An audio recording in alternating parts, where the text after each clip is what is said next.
बिस्मिल्लाहिर्रहमानिर्रहीम, अस्सलाम वालेकुम व्यूअर्स, मैं हूं अदनान राजा और आप देख रहे हैं क्रिकेट ऑन है। पाकिस्तान ने जी 3-1 से T20 सीरीज में भी साउथ अफ्रीका को शिकस्त दे दी है। ओडीआईज में जैसे 2-1 से पाकिस्तान ने सीरीज में शिकस्त दी थी साउथ अफ्रीका को।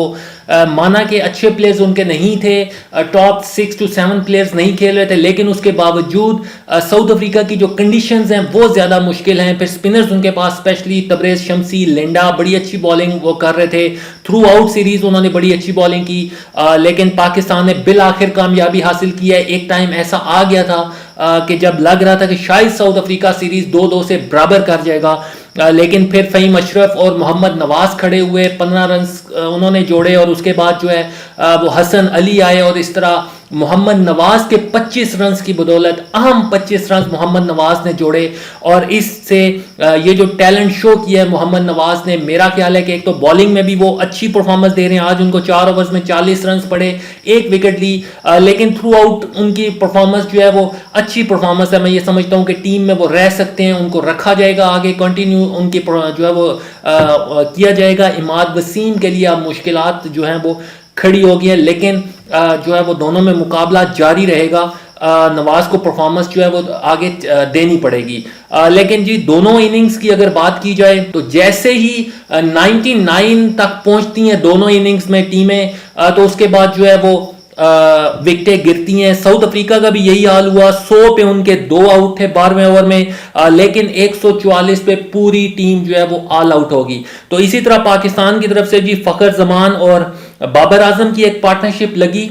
फखर जमान ने जबरदस्त 60 रन स्कोर किए, लेकिन जैसे ही वो आउट हुए पाकिस्तान की तीसरी विकेट जो है वो 99 रन पर गिरती है और उसके बाद पाकिस्तान की 7 विकेटें जो है वो 139 तक जो है वो गिर जाती हैं। 3 विकेट से पाकिस्तान ने कामयाबी हासिल की है कन्विंसिंगली। मैं तो नहीं समझता कि इतनी अच्छी परफॉर्मेंस जो है वो पाकिस्तान की बैटिंग की तरफ से दी गई है। फिर पूरी सीरीज में चाहे ओडीआईज की बात की जाए, T20s की बात की जाए, पाकिस्तान का मिडल ऑर्डर और लोअर मिडल ऑर्डर जो है वो बिल्कुल फेल हुआ, नाकाम हुआ।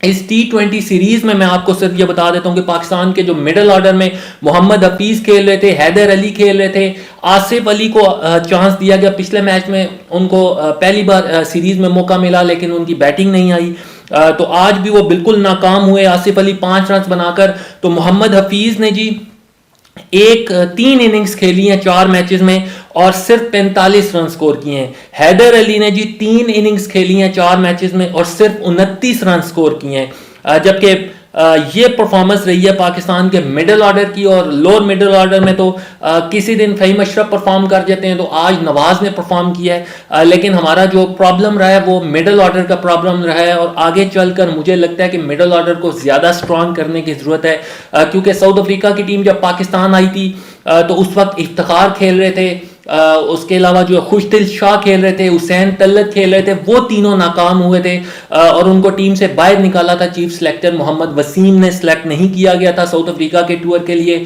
और जिम्बाब्वे के टूर के लिए। तो आसिफ अली को लाया गया जी। हैदर अली को अब मिडिल ऑर्डर में खिलाया जा रहा है, क्योंकि ऊपर से तो 3 बैट्समैन जो है वो पाकिस्तान के अब तकरीबन कंफर्म हो चुके हैं। मोहम्मद रिजवान और बाबर आजम जो है वो ओपनिंग करते हैं, फिर फखर जमान आ गए। तो अब ये T20s के लिए मेरा ख्याल है कि ये 3 बैट्समैन 3 स्लॉट्स जो हैं वो तो वर्ल्ड कप के लिए, और फिर मोहम्मद हफीज, ये 4 स्लॉट्स जो हैं ये तो कंफर्म हो चुकी हैं। लेकिन प्रॉब्लम हमें जो आ रहा है वो मिडिल ऑर्डर में आ रहा है कि क्या हैदर अली के 3 इनिंग्स के सिर्फ 29 रन, आज अच्छा मौका था हैदर अली के पास कि वो परफॉर्म करते, लेकिन वो परफॉर्म नहीं कर सके। उसके अलावा जो हफीज भी को इतना अच्छा परफॉर्म नहीं कर सके। एक मैच में उन्होंने 32 रन स्कोर किए, लेकिन उसके अलावा आज उन्होंने 10 किए। पहले मैच में उन्होंने सिर्फ 13 रन स्कोर किए थे और 3 इनिंग्स में उन्होंने जी सिर्फ 45 रन स्कोर किए हैं। लेकिन बाबर आजम ने जी 4 इनिंग्स खेली हैं जी, 4 मैचेस में 4 इनिंग्स और 210 रन उन्होंने स्कोर किए हैं 122 की शानदार सेंचुरी के साथ। जबकि मोहम्मद रिजवान जी 2 मैचों में चले हैं, 2 में नाकाम हुए हैं। 2 मैचों में उन्होंने 0 रन बनाए जी, 2 मैचों में 0, और जबकि पहले मैच में 74, जबकि तीसरे मैच में 73 रन उन्होंने स्कोर किए। तो इस तरह 147 रन उन्होंने थ्रू आउट सीरीज में स्कोर किए। जबकि फखर जमान जी 3 इनिंग्स में उन्होंने 95 रन स्कोर किए हैं। एक में आज उन्होंने 60 किए, जबकि लास्ट मैच में 8 रन वो नॉट आउट रहे थे और पहले मैच में उन्होंने 27 रन वो भी तेज खेले थे।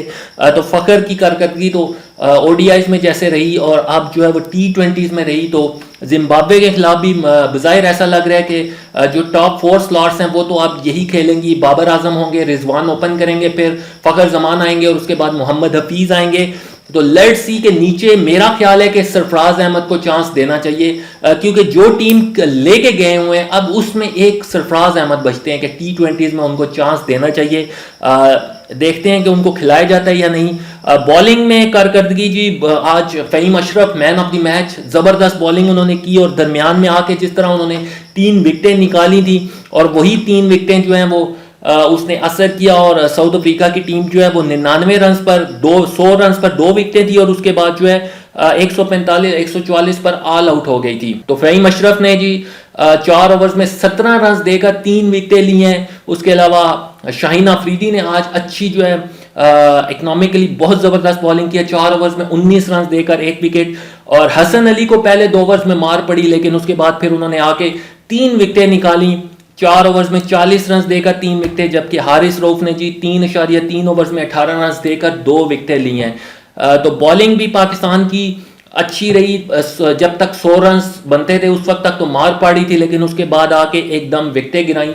जिस तरह पाकिस्तान का हुआ जी, डिजास्टर हुआ था। जैसे ही 9वें ओवर में जी 92 रन पे 1 विकेट गिरी हुई थी और उसके बाद 10वें ओवर में 99 रन पे 3 विकेटें गिर चुकी थी और पाकिस्तान जो है वो 139 रन 7 विकेटें गंवा चुका था। और उसके बाद ये टारगेट पाकिस्तान ने अचीव किया है, 3 विकेटों से कामयाबी हासिल की है। तो इस तरह सीरीज में पाकिस्तान ने कामयाबी हासिल कर ली है, बहुत अच्छी बात है, क्योंकि विक्ट्रीज जो हैं वो मिलनी चाहिए। कामयाबियां जब मिलती रहेंगी तो आपकी टीम में जो है वो हौसला बढ़ता रहेगा। और कप्तान बाबर आजम जो है वो खुद परफॉर्म कर रहे हैं। ओडीआई सीरीज में उन्होंने 3 मैचेस में 228 रन स्कोर किए, जबकि T20s में उन्होंने 4 मैचेस में जी 210 रन स्कोर किए हैं।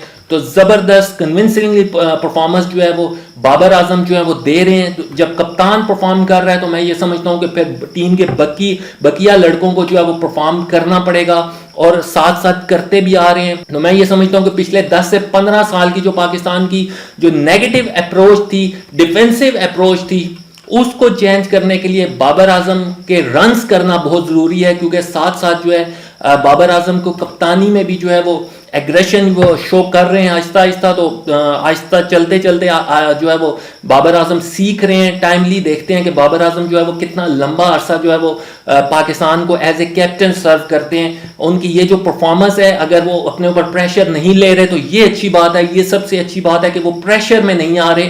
साथ कप्तानी का प्रेशर होता है, कुछ भी हो कप्तानी का प्रेशर होता है, लेकिन उसके बावजूद वो खुद रन स्कोर कर रहे हैं। तो ये अच्छी बात है। जिम्बाब्वे के खिलाफ आसान टूर है, पाकिस्तान को इजीली जो है वो जिम्बाब्वे से जीतना चाहिए। तो नेक्स्ट फिर पाकिस्तान का जो है वो PSL आ जाएगा और उसके बाद पाकिस्तान का इंग्लैंड का टूर है वो मुश्किल टूर होगा। बाबर आजम का बहुत बड़ा इम्तहान होगा।